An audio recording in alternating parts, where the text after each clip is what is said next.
make my dreams come true. Love is really for free. Ooh, baby, really for free. Yeah, love is really for free. Hey, that is what it is, really for free. Yeah, hey, for you and me. Good morning, good afternoon, and good evening, everybody, and welcome to the launch of the Demand Generation Alliance. Imagine a world where nutritious and sustainable food is the preferred choice. You think it can't be done? Watch this space over the next 9 years. We're gonna make it get done. To kick us off, I'm gonna introduce Gunhild Stordalen. I can't think of somebody better to introduce this ambitious, disruptive alliance. Gunhild is the founder and executive chair of the EAT Foundation. She's a driving force in this space, linking climate, sustainable production of food, and health outcomes. She is one of the most constructive disruptors out there, and it's my pleasure to pass her over to you. Gunhild, over to you. Thank you so much, Lawrence, for nice words. Great to be here. Colleagues, friends, welcome to the virtual launch of the Demand Generation Alliance, the DGA. I must admit that I'm so excited to be here today because to me, this launch is really a testament to the power of ideas and out-of-the-box thinking. So what started as a conversation in Davos, I think it was in 2020, just before the pandemic hit, but a conversation between Lawrence, myself, and some colleagues is now being born here today as an amazing, exciting initiative set up to tackle a complex and extremely important challenge. So special thanks to the DGA lead group, Lawrence, Gain, and all the others who have helped incubate this baby. The DGA could not come at a better time. 2021 is the super year of transformation for a healthier planet and healthier people. And with the UN Food System Summit, COP26, the Biodiversity Cup, the Nutrition for Growth Summit right around the corner, this is the right moment in time to launch a real game changer focused on transforming food demand around the world. And there is no better place to start than the DGA's own vision statements. Nutritious and sustainable food, the preferred consumer choice. It is an unfortunate reality that though consumer choices contribute significantly to shaping our food systems, supply side measures get almost all the attention. And especially when we know that poor diets have become the leading global health risk, and everywhere and every year the trends flow in the wrong direction. A shocking 690 million people are chronically hungry, while one third of what we produce is never eaten. Diet-related illness kill more people than tobacco, drugs, alcohol, and unsafe sex combined. And our diets have also become the leading contributor to global environmental degradation, affecting land, water, biodiversity, our climates, our air quality, etc., etc. So in other words, dietary shifts are absolutely essential if we are to deliver on the Sustainable Development Goals, on the Paris Climate Agreement, and on biodiversity targets and other internationally agreed targets. So as chair of the Food System Summit Action Track 2 on shifting to sustainable consumption patterns, I'm confronted daily by the magnitude of the task ahead. So to me, I must say it's a relief to now have an entire alliance coming together, joining forces to tackle the demand side challenges. And by focusing on driving change through social and cultural strategies, the DGA highlights an often neglected, or actually a blind spot, because we know that societal values and norms and culture have a massive influence on consumer food choices and influencing what is acceptable and appropriate and establishing lifelong preferences and habits. And to bring about shifts in mindsets and preferences requires new and innovative approaches, learning by doing, and definitively coordinated cross-sector collaboration. Activities such as these, of course, cannot be carried out in silos and must be society-wide, complementing and supporting, of course, other ongoing initiatives. We also know that fundamental change in policies, regulations, legislations largely depends on deeper changes in society, changes that alter what is possible and what is acceptable and even demanded in a given society. So though it may seem ambitious, I'm really excited to see the DJ's three-pillar model of building knowledge, building coalitions, and the third on enabling action under the stewardship of their lead group in action. So I won't keep you longer. Welcome again. We have a lot to cover on today's agenda. Next up, we have two panel discussions, followed by a Q&A session for both panels.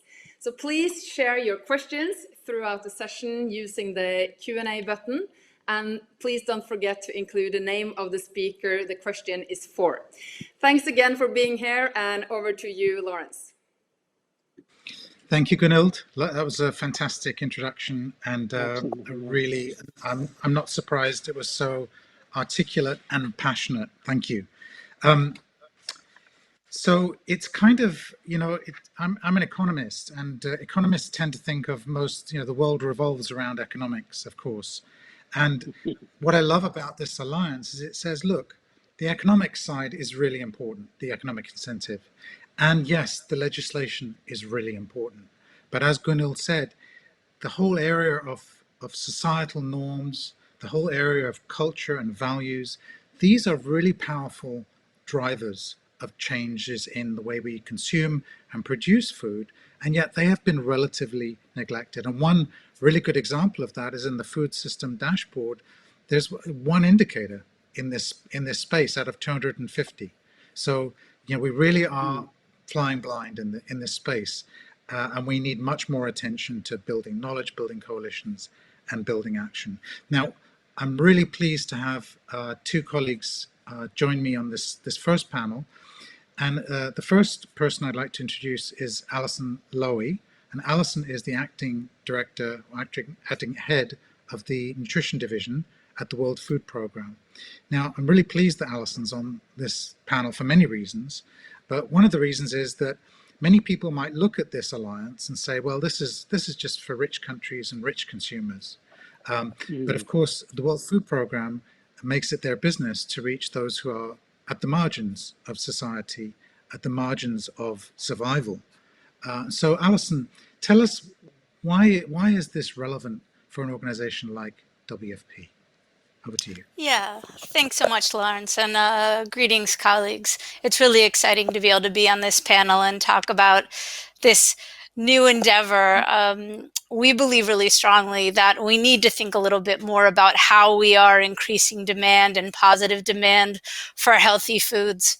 For WFP, we're often on the front lines, certainly, of emergencies and on societies trying to transform their food systems. And I think that what's become really apparent is as we're moving from this idea of just programming during an emergency from in-kind into cash, WFP has greatly expanded its cash footprint as we're realizing that that's a viable choice for people to be able to go into the markets and make their own decisions about what they want to eat and the dignity that's associated with that.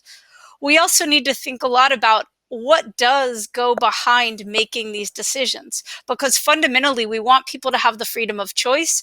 But as a nutritionist, I'm not an economist. I have a very strong feeling that I want people to be eating certain foods and I want them to be making good choices. So a lot goes into that idea of making good choices. And I think that the word that can't be stressed enough is context, context, context. We need to understand the human and the family and the community and what is driving the choices that people make. And I think too often we make assumptions about what is really driving decision making in a lot of the communities where we work. And so as we have gotten more and more interested in being able to provide cash either directly or through government-run social protection systems, such as a school feeding program, we need to really think about that consumer and how that consumer interacts with their own food environment.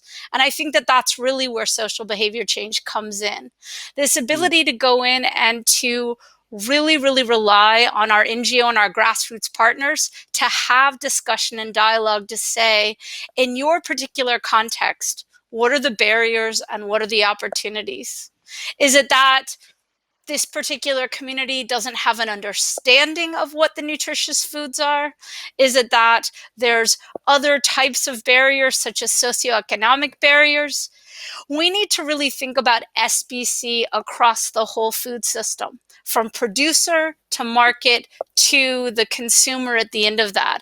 I think too often we focus on SBC only around the consumer themselves. And I think that sometimes we do a disservice, because we need to also think, what is motivating the producers to produce what they produce? What's motivating the markets to pull in certain food types and not others? But what's exciting about the SBC angle is that it really enables us to kind of unpack the box, to figure out the jigsaw puzzle about why one family is nourished and another one isn't. And so often it comes down to when a mother or father walks into a market, when a caretaker is there, what foods are available for them to make good choices, and what kind of knowledge do they have to be informed, empowered consumers? And I think that that empowerment is such a key idea. So the key really is this understanding both the opportunities, but also understanding the barriers. And what we have found, at least in WFP, is that more and more SBC is this essential piece of the puzzle where we need to go in and do the formative research. We need to understand the motivations and then begin to see how the individual interacts with their own food environment. Is this an extremely poor, for example, internally displaced individual who doesn't even have access to the full range of markets, but simply the market in that IDP settlement, and begin to understand that when they walk in and they see different things, how are they thinking about price differential? How are they thinking about what their opportunities are? One thing that we're doing in WFP that's quite exciting is more and more, as we've been able to look at digital solutions, we've been able to use things like point of sale as an opportunity to begin to track how consumers are making preferences. That enables us to also understand where we want to come in with positive messaging, where more education is needed, where maybe the issue is around financial literacy or an understanding of consumer rights and values. So using that and the ability to begin to see choices that people are making live in a particular context also enables us to then use SBC as a feedback loop to really, really help and engage. So I think that really creating demand for better food options, Lawrence, at the end of the day is what we want to do. We really want to make sure that it's not just coming from someone in WFP and worse yet, the nutritionist saying this must be present in a market, but rather the consumers themselves being able to say, this is what we demand. That's what demand generation means. I want better, healthy choices for my family. And it's only by empowering the consumer through SBC that we can really believe in that demand generation percolating up. But let me pause there. I have a lot of examples, but Lawrence, I get the feeling you have a second question that you want to ask. You read my mind, Alison. So what I liked about what you said, many things, a couple of things. First of all, you said you implied that even people in really tough situations, vulnerable people, they have some choices, and even if they don't have those choices, we need to give them the ability or support their ability to articulate the fact that they want more choices and they demand more choices. I like that very much. I also like this point you made about social behavior change. It shouldn't just be focused on one part of the food system. It should be focused across the food system on all the different agents of change that go up to make a food system. But I wanted to ask you about governments. What's the role of governments here? How much should we be focusing on their role in creating opportunities? I think it's really important, especially when you think about the whole food system, to really think about the whole structure of how that food environment gets created. And I think that there's an absolutely central role for government to play, just as much there's an absolutely central role for grassroots organizations from the people that's really key. So what I would say is that the role of government really is the government has a great role in terms of regulatory environment and policy. So that's when we might set rules about fortification levels, ensure certain standards for food safety and quality, ensure that there is fair competition to allow for markets to thrive. But I also think that governments have another role to play. Many governments are finding that nutrition is a leaking bucket in their GDP, and they are getting more and more interested in understanding the financial implications. And as governments realize how expensive doing nothing is, I think that they're really excited to try to do more to have consumers that are eating well and are preventing their own forms of malnutrition. And I think that government has a lot to say in order to also think about messaging and campaigning and how we actually put labels on packages and get the message out around good, positive demand for healthy food. Thanks, Alison. And of course, governments can play a big role through procurement for schools, for health systems, and so on. And we really must put pressure on them for them to demand, that the food that is put through public systems is healthy, is nutritious, and is sustainably produced. Let's come back to that. I'd like to now move on. Thank you, Alison. To Jag, or more formally, Jagdish Sheth, who's the professor of business at Emory University, the Gazette Business School. Jag, welcome. It's great to have you here. Thank you. He's known globally for his scholarly contributions in consumer behavior and relationship marketing. And one of his papers, one of his most famous papers, is really about sustainable marketing being not market driven, but market driving. In other words, the best marketing and actually what's best for businesses is if they can shape markets towards health and sustainability. So, Jag, let me come to you then. Some people might say that businesses have been spectacularly brilliant at shaping markets, but not always to healthy and sustainable foods. What's in it for businesses to shape markets so that it's more conducive for nutritious, sustainable foods? Jag, over to you. Thank you so much, Lawrence. And please call me Jag, like in Jaguar. That's my branding. That's my nickname. Okay. More recently, the business of business is more than business. Most business leaders have begun to understand that doing well by doing good is more profitable model than doing well without doing good. There's a conclusive evidence to show companies that financially perform very well are driven by some purpose. Whatever purpose they have, we'll focus on nutrition in a moment. And I think that is becoming mainstream thinking now. It was only in the 80s that the shareholder value obsession arose after the energy crisis and breakup of the companies by private equity companies, for example. Hostile takeover, break them up, etc., create value only for one stakeholder, not all stakeholders. I think that theory is receding now, and the theory back to the old days, which was always the case. If you analyze the Industrial Revolution in England, in Germany, in America, wealthy families came to rural parts of those countries where the rivers were there community invited them. They gave access to the public resources like the water, the land, etc., and the family lived there. Family lived there. Family was, and the church equalized them. Every Sunday, the family went to the church like everybody else. Their neighbors are their managers. Their children go to the same school. There is one school. There was a lot more community understanding because you lived and breathed in the community. But unfortunately, their successors moved on to capital markets like New York, London, Tokyo, wherever they are. So the only stakeholder in their mind was the shareholder.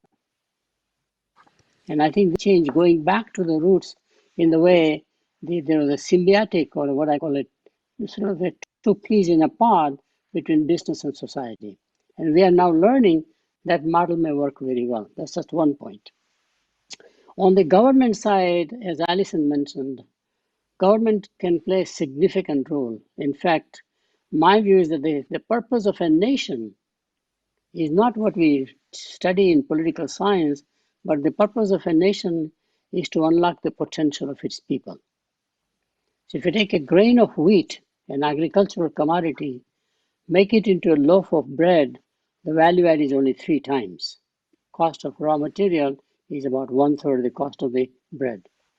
If you take a rough diamond and polish it, a good diamond cutter will get the brilliance out about 15 to 20 times. Difference between the raw material, which is the rough diamond, and the price market is willing to pay. But if you take a human being, mentor, nurture, polish, the value add is infinite, which is what Alison was pointing out, that there is a cost aspect and there's a benefit aspect to the nation if we just aggregate, which is why education becomes a very key platform for the society to learn how the citizens can contribute back to the society, not just through taxes, but also becoming good citizens. Because education, especially higher education, makes you more liberal. You begin to understand the ecosystem, the holistic one. But the second one is equally important, which is the focus of the conference, and I'm therefore so passionate to participate, is all about health. Education and health are twins.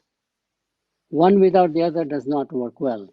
And within health, again, as you said, nutrition is a very key element, which is usually not thought about. Medicine is thought about, but not nutrition. I do research on non-communicable diseases.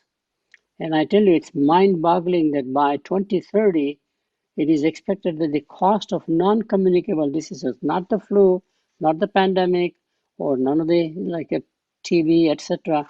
We are talking about just chronic bad eating habits alone leads us into, it's about $40 trillion, and no government has set aside budget how to manage that. And this includes obesity, obviously, hypertension, which is linked together. Diabetes is a big one. If you take countries like India, the diabetes is mind-boggling costly, all paid so far by the individual consumers and the family. So the biggest cost in the budget is medical cost. There is no insurance policies in many emerging economies as we think. So this cost has to be burdened by somebody. So the only solution to get the potential out is preventative, not curative or after the fact. Education is a preventative creating value of human being. Nutrition is in the same category. And of course, a student with poor health is no student at all. That's the thinking. Jack, let me interrupt you there, Jack. Yeah, So, please. Sure. because I want to ask you another question. So, I love the business Yeah, of businesses beyond business. I'm going to steal that phrase shamelessly, sure. and I will attribute it. I will attribute it to you, but I love it. But Sure.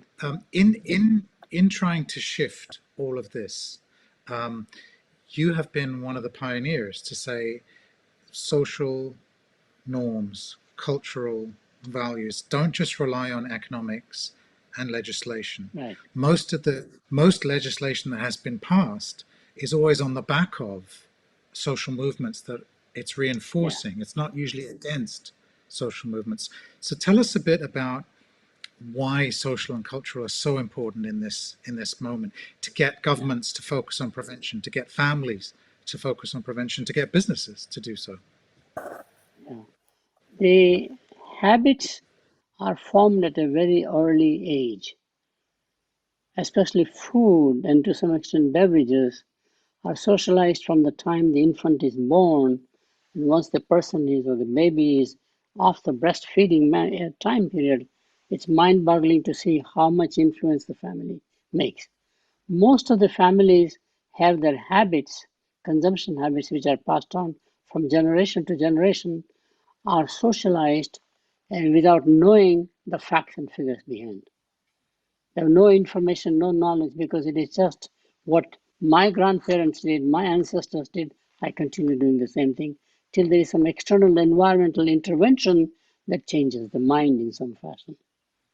Second thing, socialization then continues with surprisingly peer groups, typical pattern, like the teenagers, for example. So there are many intervention points that one can do. And let me add one more thing. 60% of all consumption in emerging economies, South Asia, India, for example, all of Africa, is unbranded foods. 60% is unbranded foods. And it is sold through unorganized sector. So if we can make branded products healthy and with an organized distribution system, I think one can make an intervention and it will require everybody together. And I'll come to the collaborative approach, which I think is very important. We have to break the chain from the way the parents grew up themselves, who were influenced by their parents, and how do we intervene and where do we intervene. I do believe intervention is one of the interventions we always have done is through education, primary school, secondary school. From a three learning usually in an oral economy, agricultural economy, there are three things that influences you. Your learning comes. One, of course, is from craft for livelihood, goldsmith, ironsmith, whatever you learn, or a technical person. Other one comes from community in which you live, because you are living in the community, you are born and you will be dying there, never get out of the community. There is no mobility in the old days. And the third one, of course, is congregation, faith, whether it's an organized religion or whatever worship is, ancestor worship, however you worship it. Those three C's, through education for industrial revolution to generate manpower, we came out with the 3 R's of learning: reading, writing, and arithmetic. We transform through So, education, so one can intervene the same way through educational programs if you put it way early in the early childhood. That will be very important. so, Yeah, so you're saying there's a lot of path dependency, people doing yeah, the things they were doing, but you're also saying there's lots of opportunities to change that with the three C's. But I want to, for your last comment of this segment, because we need to move on, could you just tell us a bit more sure, about the collaborative piece that you were going to tell us sure. about? Yeah. I think there are 4 agencies that can collaborate together. Unfortunately, as you know, when you are the economist, Adam Smith's view about invisible hand, let the market, free market decide, and let competition shape who will survive. I think those ideas have to give way now to say it is not a competition, but some form of a collaboration within the industry, and industry and the government, industry, government, and the community, industry, government, community, and NGOs all have to work together. A lot of energy goes away by each one in their own silos, looking at the world differently. How can we collaborate together to get more out? So competition is not the future, it's collaboration among interinstitutional collaboration. Who does what, I etc. And the other couldn't one is agree that more. there's a visible hand. Yeah. So there's a visible hand is very important. I think there are certain markets where if you allow free marketplace, it fails or it creates inequity. Can I add one more thing, Lawrence? I know we are running for time, but I find I'm just looking at capitalism, I'm looking at the clock, but if it's brief, Jag, go ahead. okay, that's a hard one for me, but I'll tell you. To me, capitalism is like an id in Freud's theory. It's a raw energy. Entrepreneur is an ego. If you allow ego to use that energy for self-interest, it can be self-destructive to the entrepreneur, not just to the society. So you knew, as Ford created, very powerful theory, superego. Superego is like a wild river. You bank it to be more useful, otherwise you have a flooding. Superego was a great concept. And I studied psychology and statistics, so I began to remember those things. I think society has to do the same thing. Capitalism is a great force, but it needs to be steered and banked in a positive way using the entrepreneur who otherwise destroys society or destroys themselves in the process. And Jag, I I have tell to you, as stop I you here, but advise, I know. I have to stop you here. But thank you. But we'll come back to this because we have a Sure. big, long Q&A session. But you've reminded us that there are many forms of capitalism and there are lots of Yes, choices within capitalism, and exactly. we must eschew the invisible hand and the competition as the exclusive drivers of that. And you've also reminded us that multiple stakeholders need to come together. This is something that Alison brought out very clearly. And so I think this is a beautiful segue into the video now that we have for the Demand Okay, Generation Alliance. And Alison and Jag will come back to you. Well, Alison will come back to you obviously in the Q&A, but Jag will come back to you again with lots of questions and comments from the participants on the sure. line. So thank you so much. And moderators, it's time to show the video. Thanks, Alison and Jag.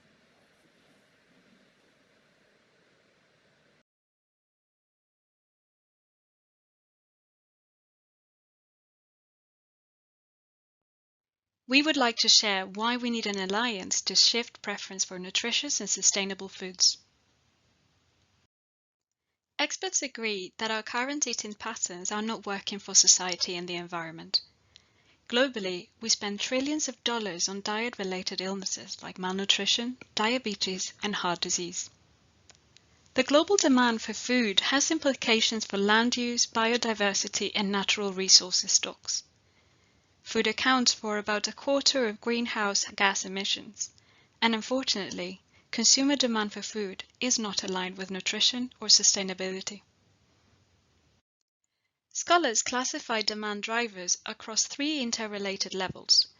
Most efforts have focused on the individual level, like consumer knowledge and affordability, and the food environment level, like food quality and promotion. Only in the last 15 years, we have seen more efforts to address drivers in the enabling environment. In the enabling environment, the drivers of consumer demand are organized around four domains: political, economic, informational, and social and cultural. Actions within domains are society-wide, and these actions come from a broad range of actors. Today, the focus is largely on regulatory actions, consumer education, and to a lesser extent, on taxes or subsidies for nutritious and sustainable foods. There is no major coordinated action in the social and cultural domain, and too often, these domains are pitted against one another instead of seeing them as complementary. Besides, each sector prefers to work in silos because collaboration remains difficult. These challenges need to be addressed to generate demand for nutritious and sustainable foods. The first opportunity is to prioritize the social and cultural domain. We believe that these efforts will complement regulatory, economic, and educational actions. And what we do in the enabling environment strengthens initiatives in the food environment and the individual level. Not paying attention to the social and cultural domain will hamper progress. Policy can lead to new social norms, and changing social norms can lead to regulatory reform. In the United States, it was municipal clean indoor air policies in workplaces, bars, and restaurants that resulted in new smoking norms, and these norms drove preferences for smoke-free restaurants. Also in the US, it was the work of social activists and concerted media strategy on TV and film that led to new attitudes and norms. The cultural shift for gay rights culminated in the US Supreme Court ruling that banning same-sex marriage was unconstitutional. A norm shift with political action incentivizes the private sector. The cultural shift to LGBTQ equality has now generated a response from brands. The second opportunity is consumer preferences, and there is a lot to do here. Except for vegans or vegetarians, most people perceive vegetables, legumes, and plant-based dishes to be less palatable, less enjoyable, not as filling, and even less aspirational than beef and dairy. Faster, sustainable change in eating patterns is possible if we address ingrained preferences in our society. The third opportunity is to drive multi-sector collaboration, because no one actor can shape consumer demand on their own. The private sector can leverage advertising and promotion to drive demand. Academics can help us understand preferences, social norms, and cultural attitudes. Civil society and consumer groups can ensure accountability from all actors, including themselves, and challenge problematic norms and help us build new ones. So, we seize these opportunities to build an alliance. We will make nutritious and sustainable foods the preferred choice. We will do this by leveraging social and cultural strategies, and we will be a driver for multi-sector collaboration. Our operating model will ensure we deliver on our mission and vision. We will synthesize knowledge through a technical advisory group, data platforms, and crowdsourcing. We will use existing networks to share knowledge, build trust, and make explicit the cross-sector linkages to strengthen collaborations. We will enable action via coalitions at country level to address preferences in a collaborative manner. All of these will be supported by a global secretariat to ensure coordination, engagement, and communications. Interested in learning more or contributing to the DGA's mission? Please reach out to us. You now know where to find us.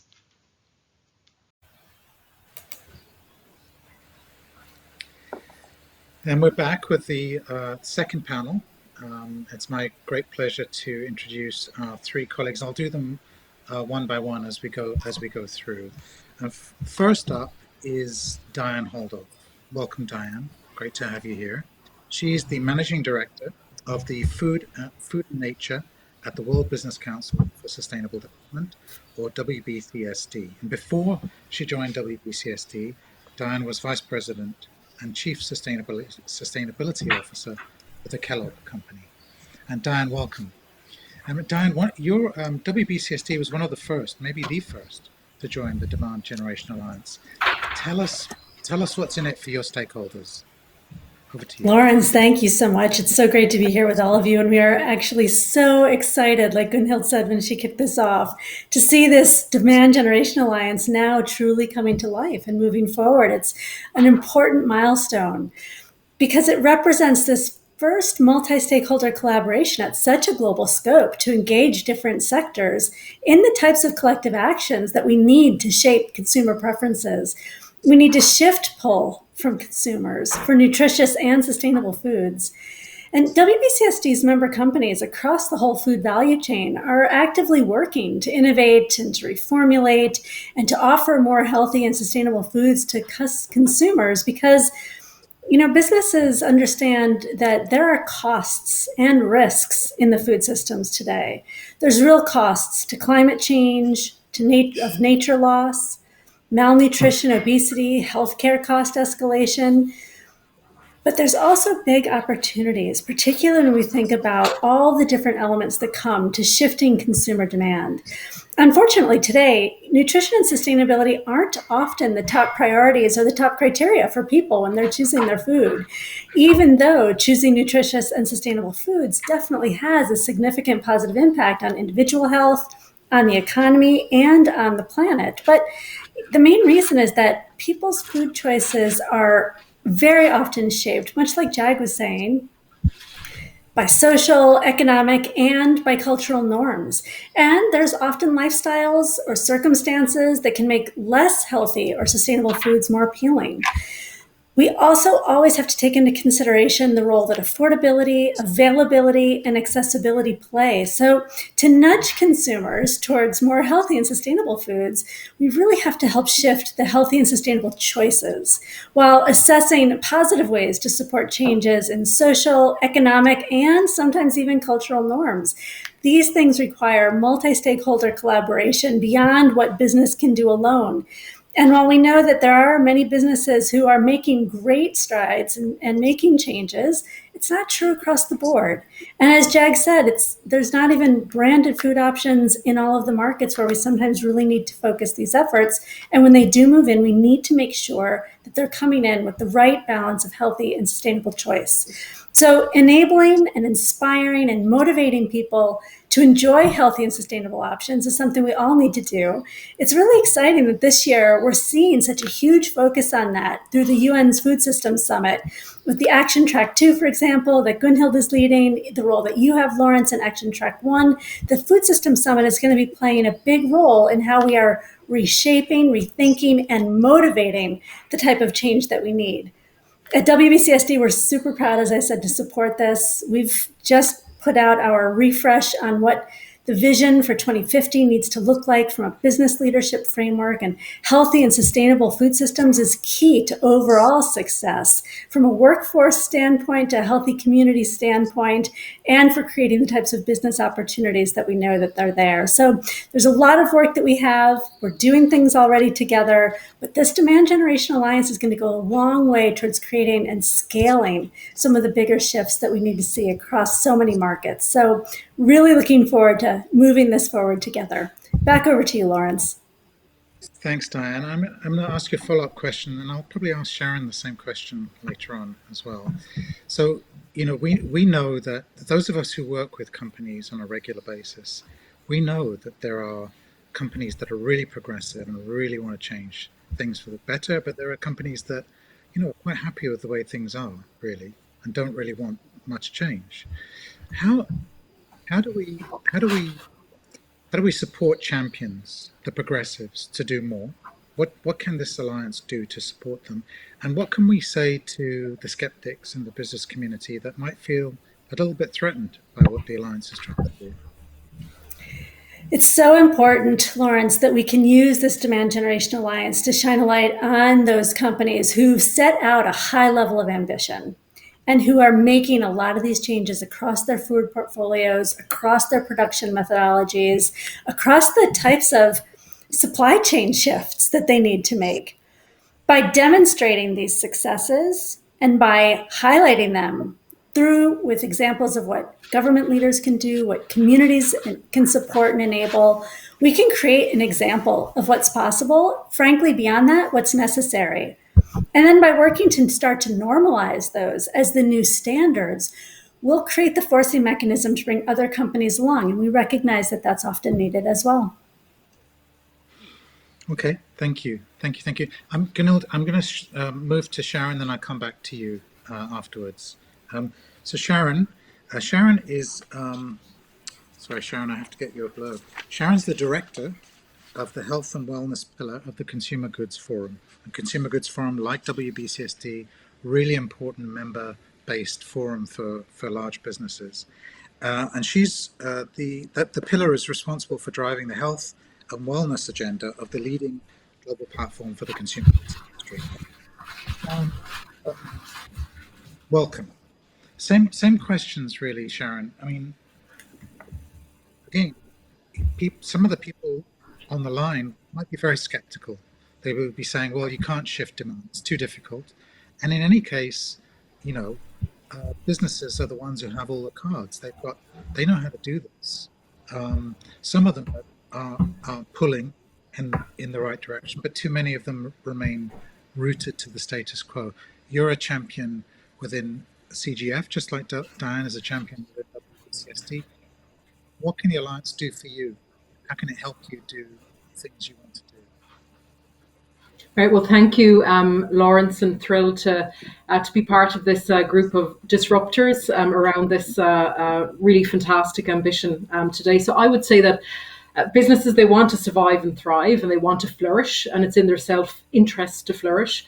And I work a lot on the behavior change agenda and really trying to drive and shift these consumption patterns to healthier and more sustainable diets. And I think that all of the companies that I work with in the Coalition of Action, we realize how challenging that is. And it's absolutely something that you cannot do in a silo, that you really have to work in a multi-stakeholder ecosystem to make any type of progress. And I think what really attracted me to this agenda was the three pillars that were mentioned around knowledge, collaboration, and action. And this is something we really believe in at the Consumer Goods Forum. So what I hope is that this group together, we can codify those learnings on what actually we can do to change the behaviours, and that we can collaborate globally, but very specifically at a local level. And Alison mentioned that earlier today around just the context, how important that is when you're trying to drive change in health. So we really need to do that from a global and local perspective, and the action on the ground, what needs to happen with the companies that I work with, retailers, manufacturers in physical environments, in the digital ecosystem, the types of data exchanges that we can bring to the table. So I think in many of these situations, you'll always have, often in these coalitions of action, the leaders, the learners, and the laggers. And I think Diane and myself, we work with all. And it is these types of alliances that really help to drive forward action and will inspire, I hope, others. This is just such a fascinating topic, listening to Jag speaking this morning, and everything that I've learned in our work with academia around behaviour change. So having that collaboration with everyone around the table, I think, will really help us to impact at scale. Thanks, Sharon. And maybe I can ask you, Sharon and Diane, what is the Alliance going to need to do to convince the laggers to move up the scale towards the leaders? What kinds of things, from your experience working in these coalitions and alliances, what kind of glimmer of promise is it going to have to show to convince some of the laggards? Sharon. Yeah, I hope that we'll be able to show faster progress by working together. I think always just the power of demand and consumer desire, and the desirability of healthier and more sustainable options, I think will really, I don't want to say pressure, but will really, I would say, incite the laggers to move forward. And the fact that this, I think, will be a driving force, and I hope be a disruptor for portfolios and category change with some of those companies. And then, of course, Diane mentioned it, the huge importance of the access, the availability, all of these options. And we just have such great levers to actually make this happen on the ground and reach millions and millions of people. So I think the driving force will be consumers, and just making some of that fantastic change that we've already seen with the examples in other domains. And food is lagging behind, I would say, but the urgency to act with all of the events that Gunhild mentioned as well, I think the urgency is now. So I do feel that we're at the right time, at the right moment, and we will be able to bring a wider group of companies along with us on the journey. Okay, thanks, Sharon. Diane, did you want to add anything to that? Just building a little bit on what Sharon just said, the biggest driver for the companies that are laggards tends to be sales. That's what they're still. I loved that Jag got into these the different views of capitalism that we're shifting through right now. If we can really succeed in shifting consumer demand, that will shift sales for these laggard companies, because that will help them be even more motivated to shift their portfolios. But we can't only wait for that.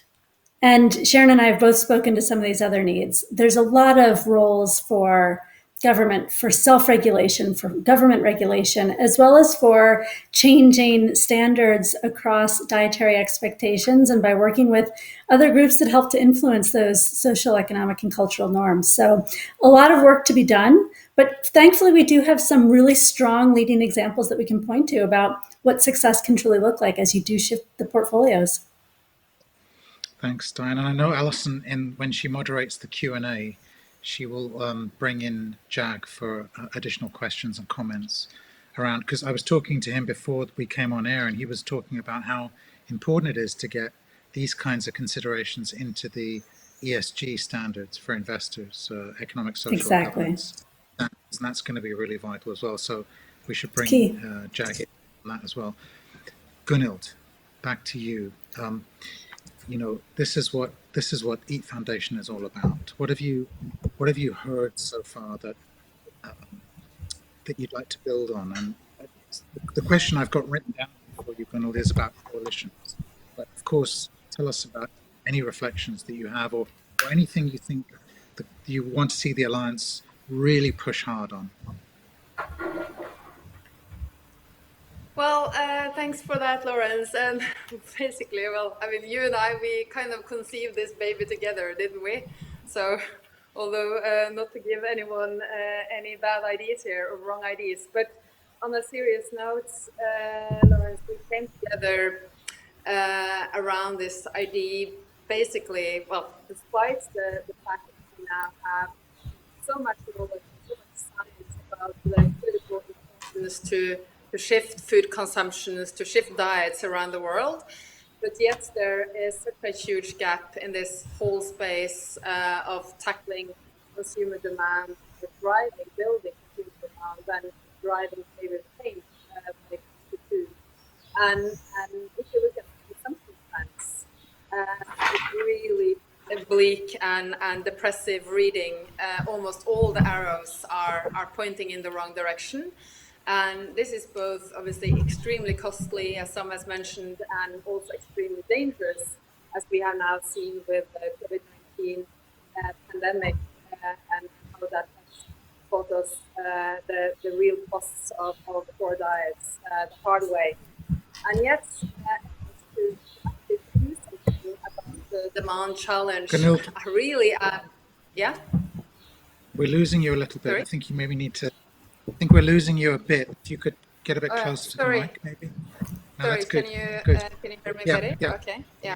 yeah, So I yeah. was just saying that despite we have all the evidence and we know how critical it is to change consumption patterns, and now even more so with the pandemic, efforts to actually do something around this demand challenge are really fragmented and pretty pathetic picture of bits and pieces, I would say. So I think that is where, obviously, I mean, EAT is coming from in terms of bringing all stakeholders around the table to act on the best available evidence, and also where the DGA really comes in. And we want this to become a game changer in its own right. I mean, a multi-stakeholder collective effort to change demand conversations once and for all, and even much more important to really galvanize collective action to shift demand, to shift those damn diets once and for all.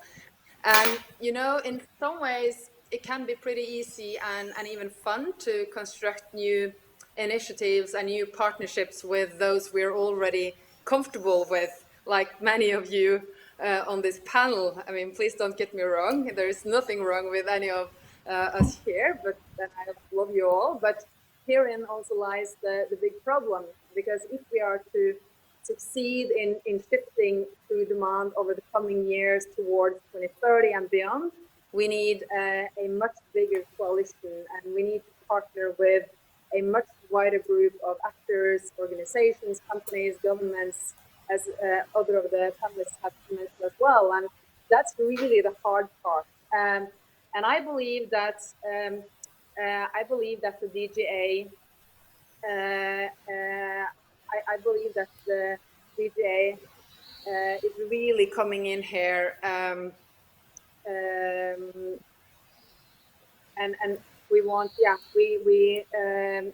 the hard part is really to bring in new players and get that collaboration to work.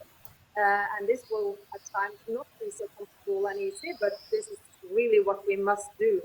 And this is all the more essential in our case, because what we have decided to focus on to work at the level of society and culture, and to find and push the levers of change for shifting values and thinking and mindsets and habits and so on.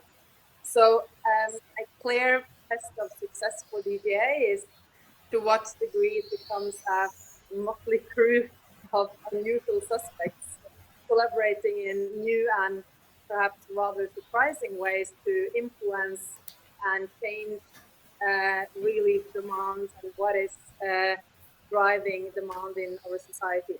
And I still want to stress, however, that in everything we do and what is also mentioned clearly in the scope of this coalition or alliance, is that we, of course, must remain science and evidence-based, and we have to maintain that whatever we do, it must go hand in hand with other equally important efforts, such as changing policies and changing incentives on the production side, improving our food environments, and moving forward with many badly needed investments and interventions to address malnutrition within the planetary boundary context. So I see that DGA is not a substitute for any of that, but is a badly needed addition and an example of the way we need to work together going forward. And lastly, also, I want to just add that, I mean, coming up from the perspective, we started, you and Roxanne and I started the back in 2013, and with a bit naive belief that if we just got all the stakeholders together and had the right science on the table, we would basically achieve systems transformation. But the most important lesson learned from, well, for me over the past years is actually that this has to be, well, top down and bottom up. We cannot change the systems unless people are on board, unless private sector, as Diane and others have mentioned, unless private sector have the demand, and also unless policymakers have voters' support. So people are so important, and again, what is driving us as consumers is so incredibly complex. So I see the DGA as really a disruptive game changer in this space, and I have huge expectations over it. Gunhild, you always have huge expectations, and you invariably get them met, so I'm impressed. Look, if I was a young researcher starting out, this would be an area where I would be thrilled to do research. It's virgin territory. It's like there are tumbleweeds running through this space. No one's doing any research on this. There's very little data and very little evidence, and that should be catnip to researchers. Go out there and collect it. Go out there and do some great research. I think what I'd really like to ask you about. I love the motley crew of unusual suspects. Let me put you on the spot a little bit. Give us an example of one or two unusual suspects, motley or otherwise, that you would like to draw into this coalition. I love that question, Lawrence. And just let me start with an example which I find quite intriguing in this context, because I'm not sure if you know, but back in 1920s, it was a public relations and advertising expert called Edward Bernays, I don't know, that was hired by a pork company to increase consumer demand for bacon, that actually made Americans go from their oatmeal and porridge for breakfast to actually start eating eggs and bacon. And now that is so embedded in the culture, not only in the US, but in many places. And I think an unusual suspects around this table would be to bring in some of the smartest marketing people that have been perhaps working with corporates and been really doing creating demand for many of the wrong things. So if we could use that power for the force of good and really make healthy, nutritious, sustainably produced food aspirational and trendy, and I mean, we are talking about Tesla for the plate. How do you really make not only tofu and vegetables sexy, but also new food products like insects and algae and other interesting new foods and get consumers to demand it. So I would like to see marketing experts to a much greater extent, and then of course also unlimited in terms of influencers. How do we work with athletes? Obviously chefs are given and not unusual at all in this movement, but also culture and art. I mean, there is so much about, well, from music to culture to art that is untapped in terms of communicating science and also the urgency, but also make this aspiration. Actually, yesterday I had an interview with a photographer from Milan, who is in the fashion industry, and he is also now really really keen to join the movement and understands that food is at the center of so many of our biggest global challenges, and if we can fix food, we can get it right on so much. And he was like talking about, so how can we use photography, how can we use art, even fashion to really get people to aspire for a better world, more sustainable, more just, and healthier future for humanity.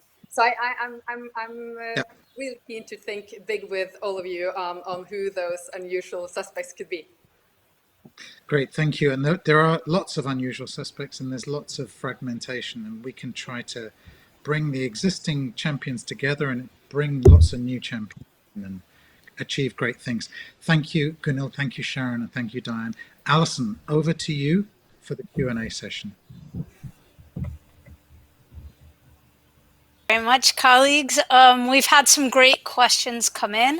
I am going to start with you, Jag, if you are willing to take the first question. And the first question is, do you see a purpose-centric startup who are trying to shape up sustainable business models can be drivers in markets in highly competitive, healthy, nutritious food business? That's the first question to you, Jag. I'm absolutely more and more optimistic. If you had asked me the same question a decade ago, I would have been more hesitant. And the reason is that Business Council in 2020 met in 2019 before COVID, and 200 CEOs of large companies committed themselves.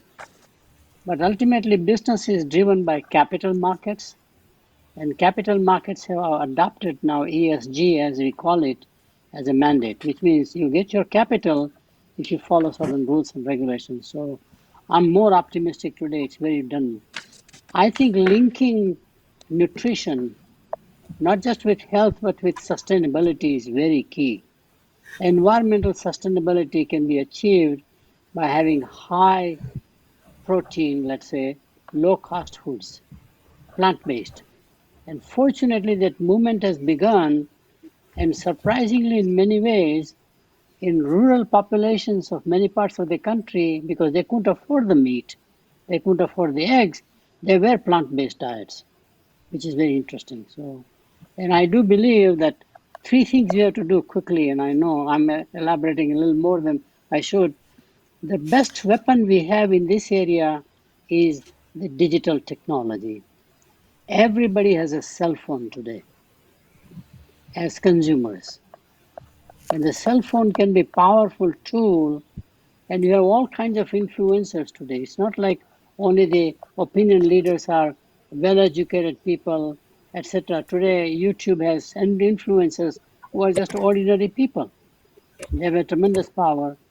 Using cell phones and using influencers, one can create a mass movement around here. And when there's a movement like that that happens, then obviously the business leaders wake up to a movement, both as an opportunity and often as a challenge to manage somehow. And the last comment, Alison, which is very important, we always taught this, think global, act global. Then we said, think global, act local, localize to the local cultures, etc. But the new thinking now is that think local, act global. In fact, let me just give you, each street vendor has a recipe, some of them very nutritious. What can marketers do? Just go to street vending and make it much more modern produced, modern distributed, and you have a multi-billion-dollar industry waiting for you. So if profitability is your objective, one can do it and at the same time meet the triple bottom line goals of United Nations, for example. It's all doable. I think we somehow dichotomized the world of either or trade-off. More and more we are thinking it is not either or, but it is and. I can do both. Thank So you, I'm Jag. very That's optimistic great. going forward. Great. Thanks so much. I'm going to take the prerogative of being the moderator of this to really ask people if a lot of questions are coming in quickly. So if you could keep your interventions a bit shorter. But Jag, considering that you're doing nothing but giving us very lovely, fantastic sound bites that I also will steal, I keep wanting to hear what you have to say. Lawrence, I get to turn a question to you because I think that it's great you're also a panelist on this. We had a great question come in saying that they're really missing the citizen part of this. And it's a hashtag food citizenship. And the question is, wouldn't citizens be the ones holding governments to account? Different than consumers here. Yeah, Alison, thank you for that. I wasn't expecting any questions, but it's nice to have one. I mean, I think, I think citizens obviously are really key, and maybe the person asking the question is thinking about a human rights framing, and what kind of recourse do citizens have to hold their governments to account. I'm really glad for the question because I think governments have a big role to play, and I think while businesses have a huge role to play, governments do as well. And I think we often obsess only about businesses and not enough about governments. As to this distinction between citizens and consumers, I think it's all super context specific. So I don't have a brilliant answer about that, but the answer I can give about the DGA is it will, of course, look at citizen groups, community groups, and it will be looking at how we can get individuals from. I mean, I think the mantra of act of think global. What is it? Think local, act global. I would say act local and feed that into global action. I think too much. And I think UN Food System Summit is one example. We're in a very much of a global implying for local, but we need to move to a local implying for global space. So I'm waffling a bit because it's a good question, and I wasn't expecting such a good question, but citizens will be engaged. Perfect. Yeah. I don't know how, I don't know when or where, but they will be. Thank you. But they must be. I think that's what you're saying, and I think it's agreed. Yes. They must be. Yes.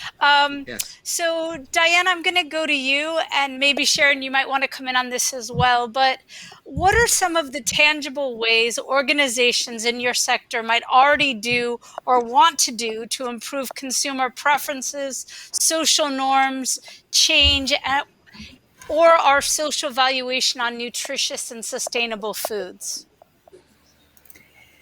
Alison, this concept around how business itself can play a role in helping to shift these things is really, really important because by coming together, and both Sharon and I represent platforms where companies come together to work on these things collectively at a pre-competitive way that they then internalize into how they compete in more similar ways to drive shared outcomes in the marketplace.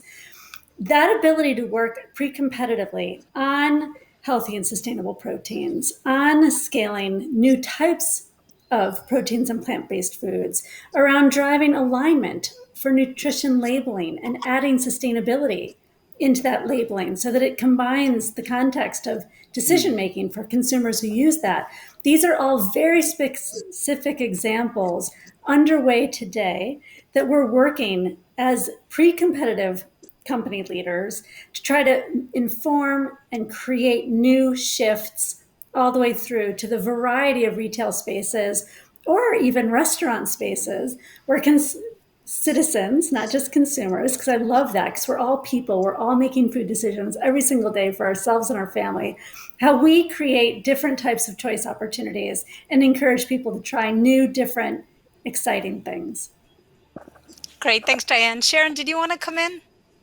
Yeah, I think it's the very essence of what we're trying to do, and very similar to Diane. We have a program in place called Collaboration for Healthier Lives, where we test these strategies on how we can drive and change consumption patterns. And in specifically, I work in retail environments and the digital ecosystem. And Jag mentioned that the power of reaching everyone through the digital environment, and also the local community aspect when you work with retailers, and some of the things that we're trying to build, let's say the recipes for success, and what you need to combine between information, education, availability, promotional levers, trying to find what is the recipe for success to change that.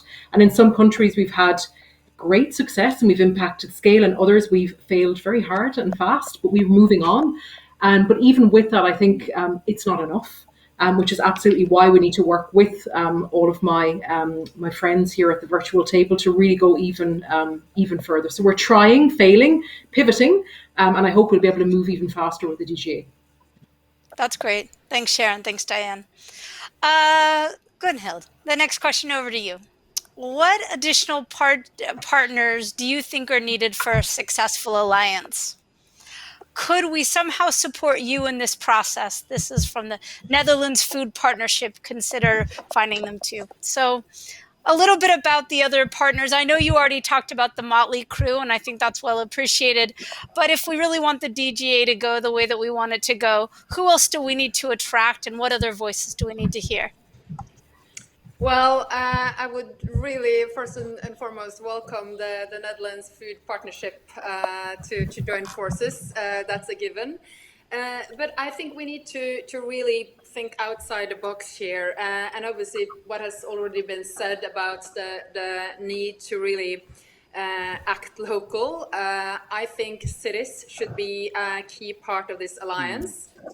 Each foundation has already a successful partnership with the C40 cities network, where 50 cities of the biggest cities in the world are now part of this urban food system network, and where 14 of these cities have signed a good food declaration on implementing the Eat Lancet targets by 2030.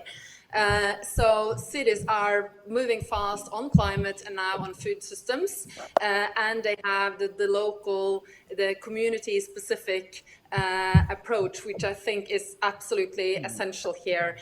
And then retailers were briefly mentioned. We should not underestimate how important retailers are. Obviously, they are communicating with consumers every day. They are not only designing their stores to make it easy to sell certain products or easier than other products, but they are also obviously communicating with suppliers all the way back to the farm level in certain cases.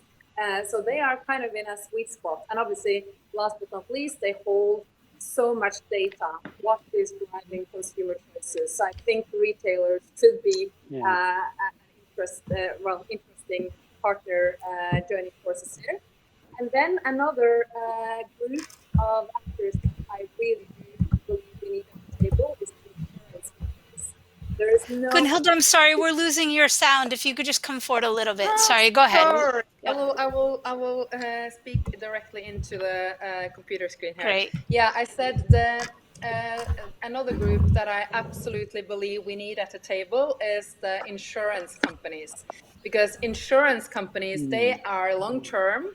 They have all, I mean, in all interest for them is obviously to lower premiums and get consumers or their clients to make better choices, especially if we talk about life insurance. And obviously they have interest on the climate environmental side to limit damage from occurring. So I think the consumer with insurance companies are really interesting. And now also as they more and more are moving into the space with variables, they collect obviously a lot of data. They are able to provide consumers real-time feedback and so on. So that is something to explore.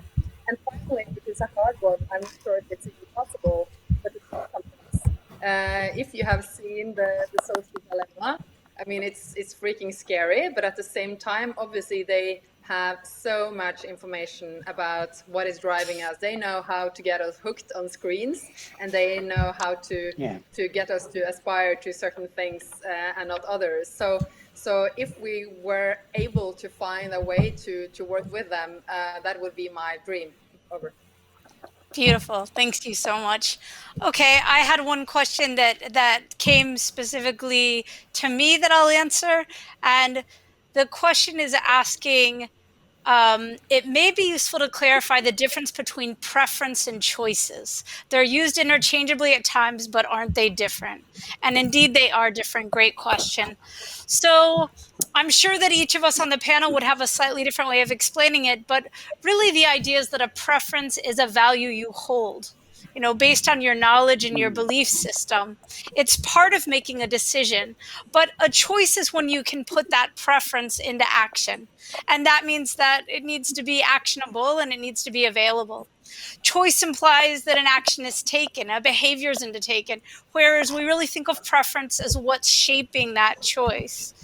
It's about purchasing, preparation, consuming. And for WFP in particular, this is something that we think about a lot. This old idea, the old adage that I used to really bridle at when back in the early 90s, which was a starving person can eat anything. This kind of idea that, first of all, is just patently untrue, but it also talks about this idea of the beneficiary as someone that's just waiting for a handout rather than being an active participant.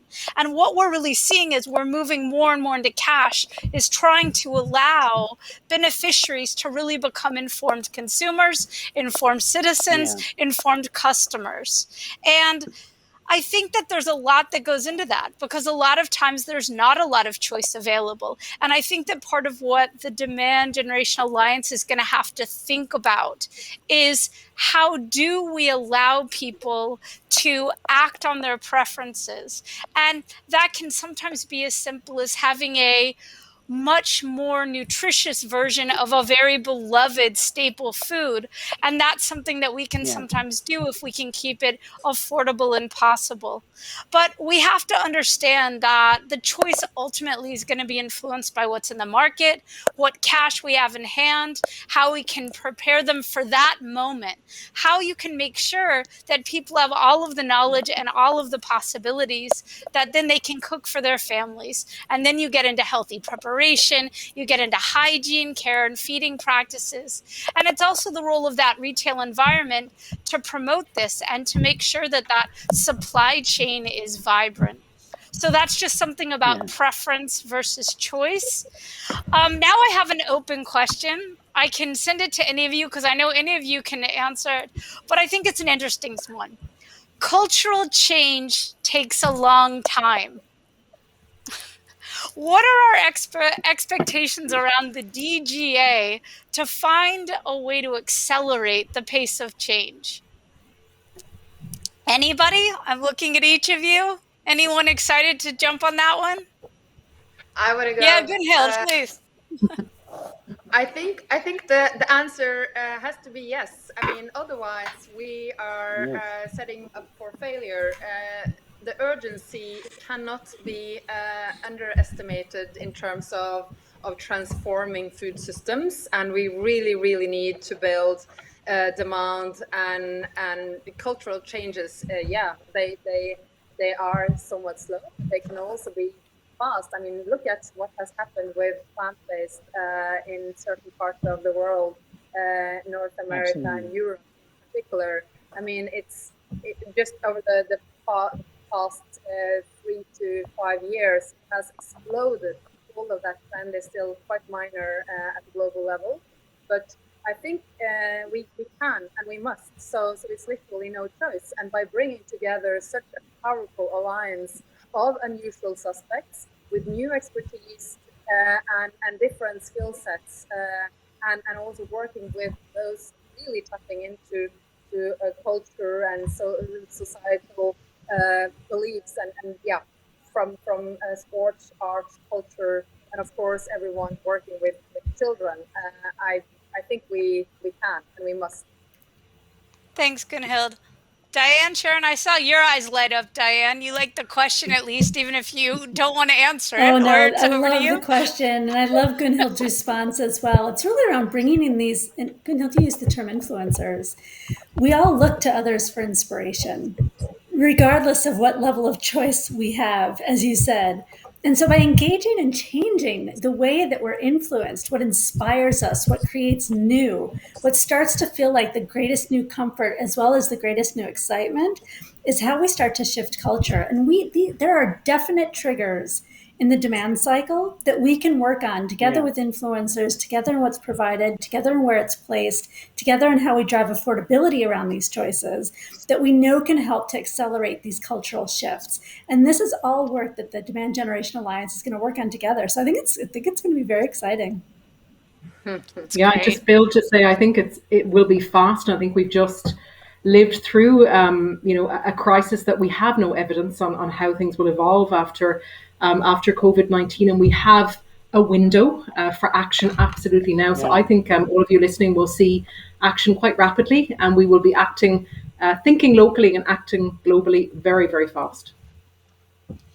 Okay, excellent. And then something Lauren, maybe linked to that. Hold on, La- Jag, I'm going to come to you right next. You are next on my list. Lauren, But another question that came in that's linked to that, just to expand on this idea a bit, is one of our audience talked about this idea of rediscovering traditions and rediscovering sort of traditional foods. And I think that a lot of us have been involved in different movements to try to do that. So Jag, you can answer any of this, but I also am sending another question your way, which is how can the DGA work on demand for the unbranded foods that are affordable and sustainable? And maybe you want to link that both to the cultural issue and a little bit of this traditional food. So over to you, Jag, please. right. I totally agree with everybody who talked. Cultures can be changed and changed in a massive way. So I went back and looked at Rudyard Kipling, who had the famous saying, "East is East, and the West is West, and the twain shall never meet." He's dead wrong. He's not only dead, but he's wrong. Because look at the look at the westernization of kids in Asia. Chinese, Koreans, Indians, they behave just like their cousins over here. So we already westernized the Eastern world. And now you see the Easternization of the world taking place, especially in cuisines, music, clearly, and it is definitely in spirituality. There's a huge Easternization of the world coming in. What is daily practice is becoming, it's a significant cultural change. When you look at like the prevalence of yoga and meditation in Christian churches, it's unthinkable. So point is that yes, it can be done. The question would be for our specific purposes, how we do it. I do believe, which is why I made the point about local be a very important one, and Gulhild I think made the same comment. I think there's so much of potential in that local cultures that can be made into global movements in some fashion. And I think we can identify through research and science what are the appropriate things where a local thing that is meeting the sustainability aspects, pre-industrial revolution even for that matter, is something that's fantastic. I mean, we have seen the rise of quinoa in displacing grain. I mean, everybody wants to eat quinoa now, you know. Quinoa has become the in food. Going back to traditional foods and getting a good media expert who promotes that properly. So again, what Gurhild said is very key. Getting media savvy people is very important in this business. If we can get that as one more stakeholder who goes along. So I'm more optimistic today than I was a decade ago. The young people, even the older people, are now quite ready for change because they believe something is not working. So they would like to bring about a change in a positive way. Our students are in that category. I mean, our students today are not looking for career. What is my salary? Who will I report to? But say, what are you doing for sustainability? As a corporation, I will work for a corporation, which is mind-boggling. You know, they are less and less saying, me, but what can the institution do, what I can do to bring about a change. So the world seems to be ready for change now. Thanks, Jag, and thanks for the optimism. I think it's an incredibly Yeah, helpful thing to have some hope about where we're moving. And I think that's particularly exciting around food. And as Lawrence knows perhaps too yeah, well, and I guess you too, Gunhild, with the Food System Summit, we're needing to find places to be optimistic about where we're moving, and we're needing to understand how to link our strong ideas about our values and where we believe that the need to be sustainable, the need to understand the real situation of our climate influences on people's eatings. And I think that even from the nutrition yeah, side of things, we're very much moving away from, I think, the old reputation of just trying to scold people into behavior change, into this idea of forming alliances so that you have people like my grandmother making her own decision about different foods that she wants to eat. And yeah, we need some influencers, we need some champions. So if anyone in the tent has any good ideas of how we can do that, I think that would be really helpful. We're running out of time, so I want to go back to all of you, including you, Lawrence, the five of you, to just get, can you give me one, maximum 2 words for DGA? How are you feeling? Where are we moving with the Demand Generation Alliance? Let's start with you, Diane. What's a word? Well, the first thing that comes to my mind is urgency, and then the second is action. Beautiful. Gunhild? yeah, yeah. To me, it's easy. It's about going big or going home, and the last is obviously not an option. So we all know what to do. Let's do it. Fantastic. Jag? I think Diane expressed very well. It's urgency and action. In this business, Beautiful. unless you do it, nobody believes you. Research reports are fine, but you gotta get it done. Yeah, there has to be an Great. action bias. Agree. Sharon? Yeah, the power of the collective and putting the consumer and the citizen at the center of all of this. Energy to go forward. Yeah. Great. Lawrence? Mindset shifts. We have to change the way people think about food, and we can do that only through action and urgent action. So completely endorse what everyone else said.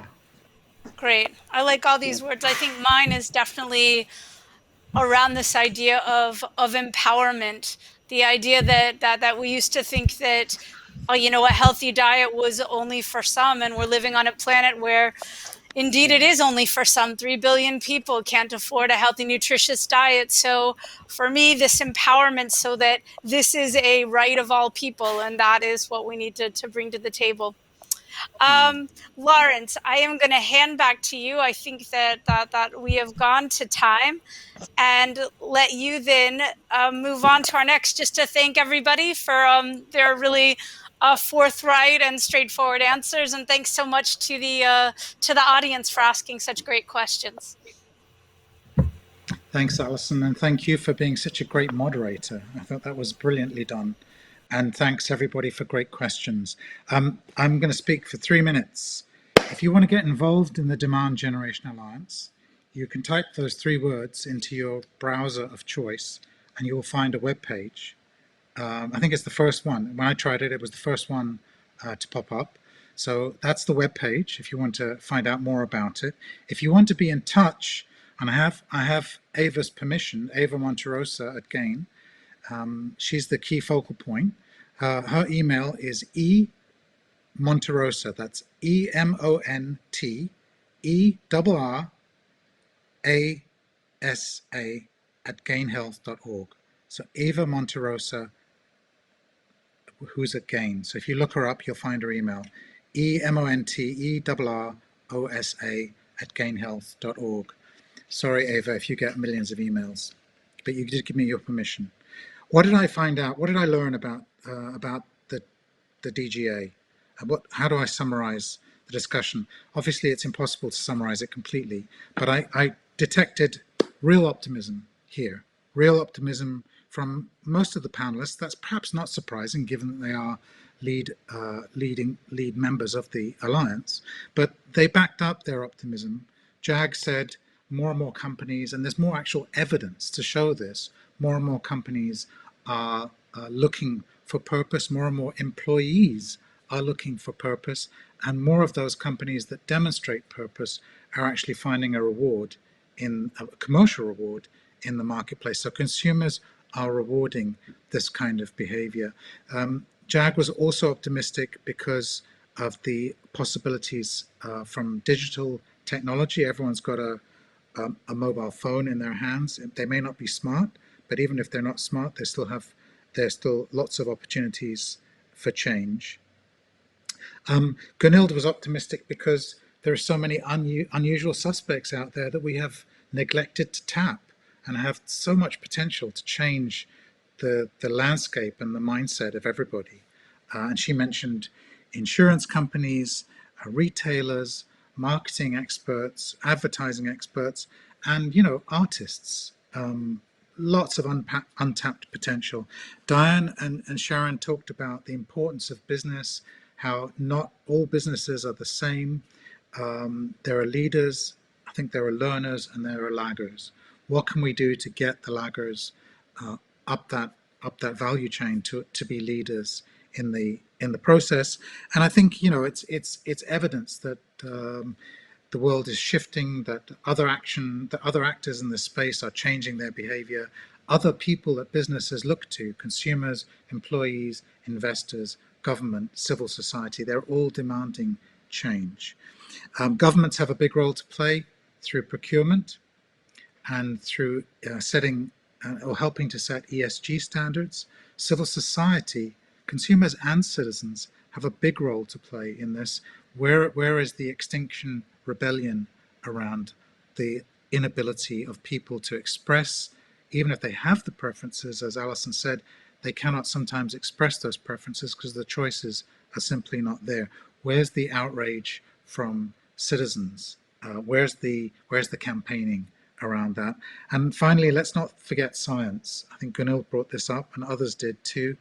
Science is really, really important. Not just the science of making sure that any changes, any shifts in demand are important for health and sustainability and livelihoods and resilience. So we have to think systems these days. But what about the evidence of how do we shift environments?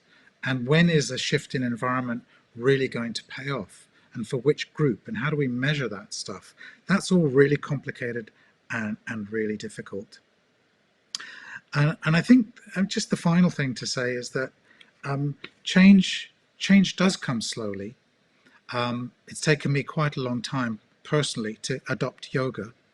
That's a good example of how long it takes someone to change sometimes. But the public sector has really good examples of changing mindsets. A really good example is from the nutrition community 10 years ago in the wake of the global financial crisis, when the whole first 1,000 days window of opportunity was introduced, and that took over and took off like wildfire. And soon every government, every donor agency was hewing to this. They were adopting this window of opportunity. And I think we're in a very special moment right now, because change happens when you get a political space opening up, you get a crisis happening. Crises are always threats plus opportunities. That's the Chinese symbol, the Easternization of our culture. So when you have a political space opening up because of COVID, because of the UN Food System Summit, because of N4G, because of COP26, because of all these moments, you have the political space, you have the crisis of COVID, and then you need the solutions to come forward. When all three of those things come together, change can happen, and it can happen fast. So the DGA must be an alliance, but it must be a strategic one that documents its success and its impact. I'm thrilled that the GAIN is a part of it. I'm thrilled to be working with these wonderful people and wonderful organizations they represent, including Thunderbird, and Sanjeev was unfortunately unable to be with us today. So really looking forward to all of this. If you want to join this alliance, please do email Ava or me. Please email me, elhaddad@gainhealth.org, and we will get you signed up. Colleagues, thank you so much for all of this. A special thanks to Candela Fito for making this happen behind the scenes, and for Eva Monterosa and Ashish Dio at GAIN for their intellectual driving of this whole agenda. And I think, colleagues, that is it. Go forth and demand change, and be a part of the change that you want to see demanded. Thank you.